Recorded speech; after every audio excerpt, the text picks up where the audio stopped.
ഹല്ലേലൂയായിൽ നിന്ന് മിക്ക പുസ്തകത്തിൽ 7-ാം അധ്യായം 3-ാം വചനം. തിന്മ പ്രവർത്തിക്കാൻ അവൻ ഉത്സാഹത്തോടെ കൈനീട്ടുന്നു. രാജാവും ന്യായാധിപനും കൈക്കൂലി ആവശ്യപ്പെടുന്നു. ഉന്നതന്മാർ ദുരാഗ്രഹങ്ങൾ വെളിപ്പെടുത്തുന്നു. അങ്ങനെ അവർ ഒരുമിച്ച് അത് നെയ്തെടുക്കുന്നു. According to Micah 7:3, they know very well how to work together to do bad things. Rulers demand gifts and judges ask for money. Powerful bad people always get what they want. All these people work together to do what is bad.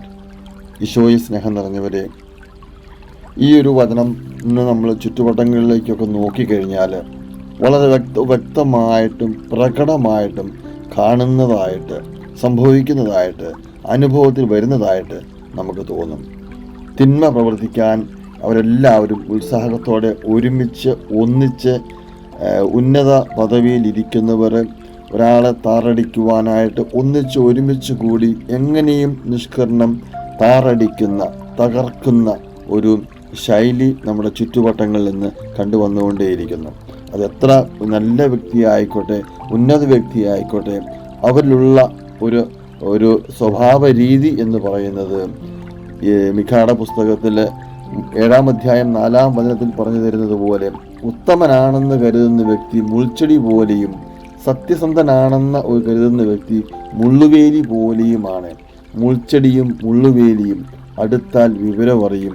വേദന ഉളവാക്കുന്ന, നമ്മുടെ ശരീരത്തെ നുറുക്കുന്ന, വേദനിപ്പിക്കുന്ന വ്യക്തിത്വങ്ങളായിരിക്കും ഉത്തമനെന്ന് നമ്മൾ കരുതുന്നവരും, അല്ലെങ്കിൽ നമ്മൾ സത്യസന്ധനെന്ന് വിശ്വസിക്കുന്ന വ്യക്തിയും ഇങ്ങനെയൊക്കെയാണ് എന്ന് ആ ഒരു കാലഘട്ടത്തിലൂടെയൊക്കെ നമ്മൾ ഇന്ന് കടന്നു പോകുന്നതായിട്ട് ഈശോ ഇന്ന് നമ്മളോട് പറഞ്ഞു തരികയാണ് ഈ വചനങ്ങളിലൂടെ.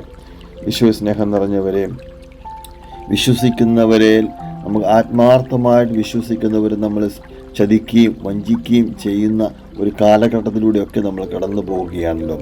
ഈ ഒരു വചനത്തെ ഹൃദയത്തോടും ചേർത്ത് വെച്ച് ആ ഒരു കാലഘട്ടത്തിൻ്റെ പ്രത്യേകതകളെയൊക്കെ ഒന്ന് മുന്നിലേക്ക് കൊണ്ടുവന്ന് സർവശക്തനായ ദൈവത്തിലൊരു അഭയം പ്രാപിക്കുവാൻ ഈ 2025 കാലഘട്ടം നമ്മുടെ ചുറ്റുവട്ടങ്ങളിലേക്കൊക്കെ നോക്കിയിട്ട് എല്ലാ മേഖലകളെയും തമ്പുരാൻ്റെ സന്നിധിയിലേക്കൊന്ന് സമർപ്പിച്ച് പ്രാർത്ഥിക്കുവാനും നമ്മുടെ മുന്നോട്ടുള്ള ജീവിത വഴികളെ മുഴുവൻ തുറന്നു കിട്ടുവാനും യേശുക്രിസ്തുവിൻ്റെ നാമത്തിൽ ജീവിക്കുവാൻ തന്നെയുള്ള ഒരു ശക്തമായ ഒരു കൃപ നമുക്കുണ്ടാകുവാൻ ദൈവത്തോട് നമുക്ക് പ്രാർത്ഥിക്കാം.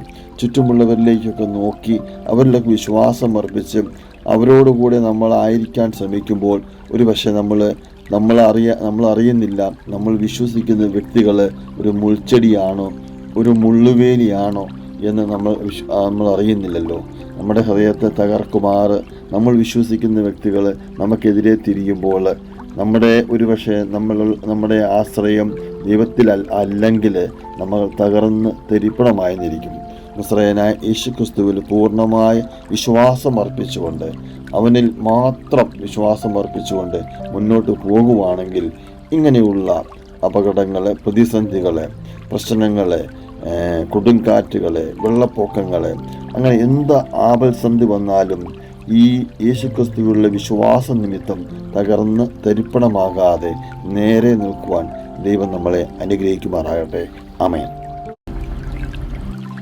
യേശുവേ നാഥ,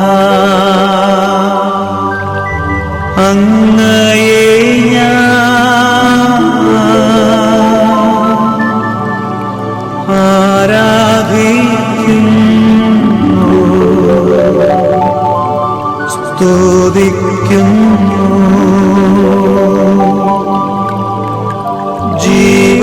ജീവനുമെന്റെ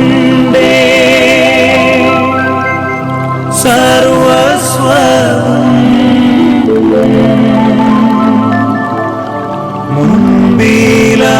മുൻപിലണച്ചു കുമ്പിടുന്നു. ജീവനു